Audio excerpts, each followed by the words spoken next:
Assalamualaikum warahmatullahi wabarakatuh. Salam sejahtera untuk kalian semuanya. Oke, salam perubahan, salam Indonesia lebih baik, Indonesia lebih maju. Tentu Indonesia yang bahagia warganya, yang sejahtera masyarakatnya, mendapatkan keadilan sosial bagi mereka semuanya lewat tentu presiden yang akan kita pilih bersama-sama ya, Capres 2024 Anies Baswedan dan Gus Muhaimin. Nah, pemirsa dimanapun Anda berada, hingga detik ini pergulatan catur politik di Indonesia ini ngeri-ngeri sedap gitu kan. Kenapa? Karena satu sisi sedang banyak yang kampanye politik, baik pileg maupun pilpres maupun lain sebagainya ya.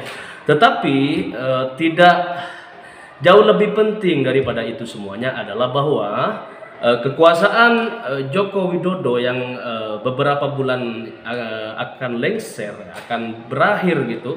Ini menjadi obrolan di tengah-tengah masyarakat. Pertama, bahwa kekuasaan Jokowi yang 2 periode 10 tahun menjabat sebagai presiden ini memungkinkan adanya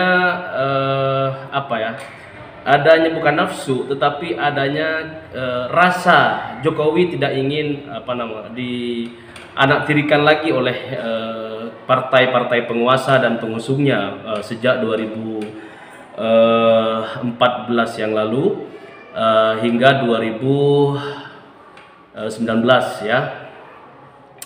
Pemirsa dimanapun Anda berada, bahwa faktanya adalah ketika Jokowi menjabat sebagai Presiden Republik Indonesia, Jokowi selalu dihantui dengan istilah petugas partai, dan itu keluar dari lisan Megawati Soekarno Putri yang beberapa kali dan di beberapa pertemuan itu selalu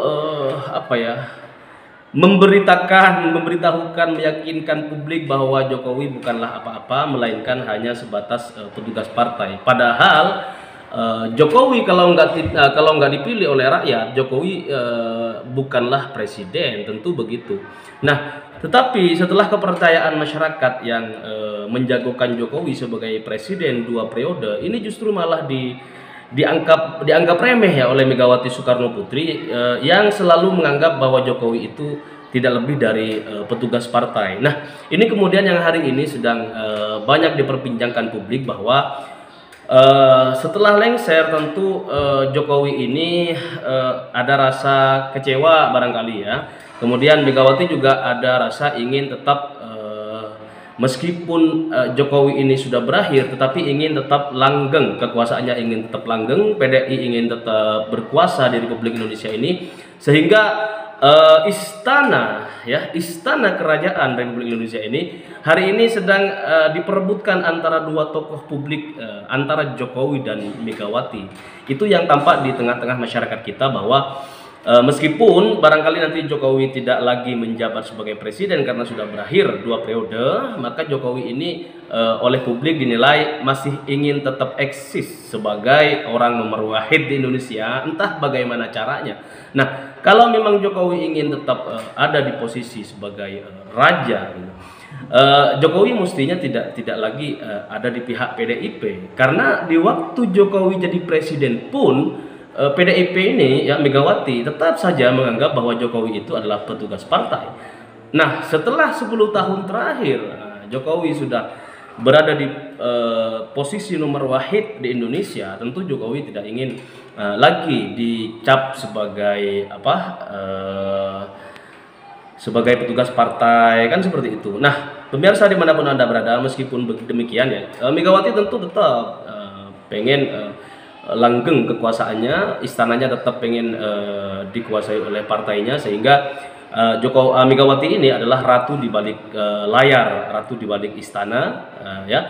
Dan tentu sebagai ketua umum partai, Megawati punya hak dan hak prerogatif ya, hak untuk menentukan siapa yang akan saya jadikan penghuni di istana, dan kemudian saya tetap menjadi ratu di istana negara Republik Indonesia. Nah, pemirsa dimanapun Anda berada, obrolan seputar gosip-gosip masyarakat tentang hal itu ya, antara rebutan rebutan tahta kerajaan antara Jokowi dengan Megawati ini semakin santer dibicarakan.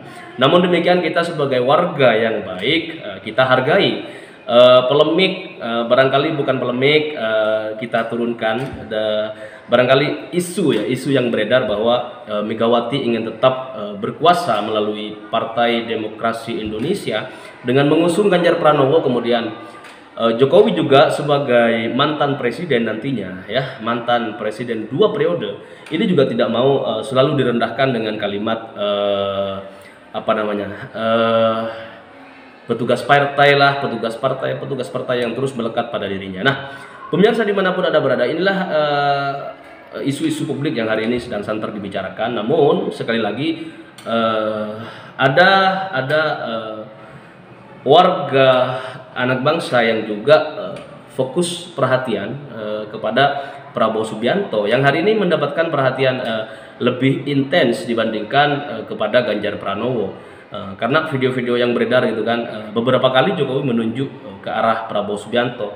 Ini bukan perintah untuk memilih, tetapi ini kode keras bahwa Jokowi ini sadar diri siapa yang 10 tahun terakhir ini menjadi teman dan siapa yang menjadi musuh di dalam selimut, seperti itu. Nah, kisruh politik, ya, perdebatan politik yang terus memanas antara kubu Ganjar Pranowo dengan Joko Widodo, kemudian Prabowo Subianto, ini menjadi hal yang tabu bagi masyarakat. Masyarakat sudah tidak lagi peduli terhadap kondisi ini. Nah, masyarakat hari ini lebih fokus kepada bagaimana mendukung Anies Rashid Baswedan dari pusat. Kan hari ini Anies tuh ada timnas pemenangan, ya, ada timnas timnas Amin ya. Nah, mari kita lestarikan timnas ini dari pusat hingga daerah, hingga garis hingga akar rumput lah, grassroots ya. Untuk menjangkau siapa di antara kita ada di samping kita, kanan kiri, depan belakang, kita jangkau semuanya. Tidak harus tidak harus selalu mengedepankan latar belakang yang berbeda, tetapi mari kita usung kesamaan.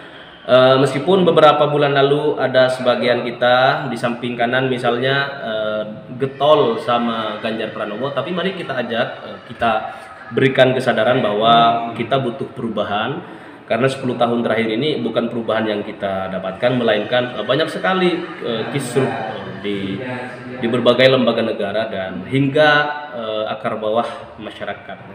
Nah, perubahan yang kita butuhkan bukan hanya persoalan pertumbuhan ekonomi saja, tetapi melainkan benar-benar pemerintah ini pasang badan untuk setiap kepentingan masyarakat Indonesia. Seperti misalnya yang hari ini sedang viral, kasus yang penggusuran, ya, di Rempang. Ini masyarakat merasa bahwa Jokowi dan rezimnya tidak memasang badan untuk mereka, tetapi Jokowi ini lebih pasang badan untuk investor. Dan kemudian melakukan penggusuran. Bayangin, investor 1, 2, 3, 4 orang gitu kan bisa didukung pemerintah untuk menggusur paksa belasan ribu warga, ya, dengan berapa belas 16 desa direlokasi dan dipaksa untuk pindah karena tanah mereka mau direbut oleh investor asing dan lokal. Nah, ini perasaan masyarakat Rempang dan hampir mayoritas masyarakat Indonesia yang prihatin terhadap kinerja pemerintah rezim Jokowi yang tidak pasang badan untuk rakyatnya, tetapi justru malah lebih mendukung investor asing merebut tanah warga yang sudah diduduki sejak ratusan tahun sebelum Indonesia ini merdeka. Nah, pemirsa dimanapun Anda berada, mari kita lebih optimis, ya, lebih lebih mengedepankan hati yang jernih untuk menilai kemana hari ini arah para ulama, alim, para kiai, para habaib memberikan dukungan politiknya, nah, atau memberikan arahan dan tausiah politiknya. kemudian biar kita nggak salah jalan gitu, kayak tahun-tahun kemarin kita terjebak dengan gorong-gorong, terjebak dengan belusukan-belusukan yang akhirnya kata belusukan itu justru menjadi busuk di kemudian hari, menjadi penyakit dan virus yang membebani kehidupan masyarakat, bangsa dan negara. Nah, kalau besok-besok mari kita, ini udah hampir tinggal 5 bulan atau 4 bulan ya, kita akan masuk nanti bulan Februari, kita akan lakukan coblos pemilihan umum Presiden Republik Indonesia beserta caleg-caleg baik pusat, wilayah dan daerah. Nah, ini kemudian nanti kita harus tetap istiqomah mendukung apa yang sesuai dengan yang sudah diserukan oleh para ulama kita. Kita juga sebagai warga Nahdien yang mayoritas di Indonesia sudah barang tentu Cak Imin ya sebagai calon wakil presiden satu-satunya yang bernasab NU ya, yang bersanad NU dan sah sebagai kader dan simpatisan sekaligus warga NU Tulen seperti itu. Sejak kecil hingga hari ini Muhaimin Iskandar adalah satu-satunya kader NU yang sudah terbukti kualitas dan pengorbanannya terhadap Nahdlatul Ulama sejak dari kakeknya, buyutnya, semuanya adalah terah Nahdlatul Ulama, terah pendiri. Dan kita hakul yakin bahwa Cak Imin ini sebagai kader NU yang dari nasab NU juga ya, juga kemudian beliau laki-laki, ini tidak beresiko apapun, karena kalau meskipun misalnya lahir dari nasab NU, tapi kalau perempuan tuh kayaknya sebaiknya konsen mengurus muslimat Nahdlatul Ulama. Nah, kalau Nahdien dan Nahdiyat itu memang harus laki-laki yang menjadi imam di kawasan atau di wilayah Nahdien dan Nahdiyat. Nah, pemirsa dimanapun Anda berada, logika sederhananya adalah bahwa kisruh politik hari ini yang sedang berjalan, baik yang by setting, by design, mari kita tinggalkan, mari kita lihat real fakta di lapangan bahwa siapa yang capres yang membawa gagasan yang benar dan baik untuk bangsa dan negara Indonesia ini, dan siapa calon presiden yang hanya mengemban amanat partai tetapi tidak benar-benar untuk kepentingan seluruh komponen anak bangsa Republik Indonesia. Nah, kita jangan sampai salah pilih ya, jangan sampai salah lagi Anies dan Gus Muhaimin. Amin gitu. Ini adalah pasangan satu-satunya pasangan yang paling bisa untuk kita andalkan ya, untuk menciptakan perubahan dan kebahagiaan bagi seluruh rakyat Indonesia. Tapi sekali lagi soal rebutan antara Ganjar Pranowo dengan Ganjar dengan Prabowo Subianto, rebut simpati dan endorse dari Jokowi, ini juga nggak penting-penting banget gitu. Kalau Prabowo melakukan endorse, pengen di endorse Jokowi, kalau Ganjar timnya juga semuanya lah pengen di endorse Jokowi, berarti mereka nggak punya kekuatan secara personal. Mereka tidak bukan kayak Jokowi yang dulu benar-benar punya figur yang voters yang dipilih oleh masyarakat. Nah, hari ini kalau Anies ini ada seandainya nyalon di 2000 berapa kemarin, 2014 ya, sudah barang tentu Anies ini sudah jadi barangkali waktu itu. Nah, tapi masyarakat hari ini sudah pada tahu, pada ngerti, pada paham bahwa wis wayahi Anies Baswedan untuk Republik Indonesia lebih baik, jaya, makmur, baldatun thayyibatun, warabun ghafur. Oke, terima kasih. Assalamualaikum warahmatullahi wabarakatuh.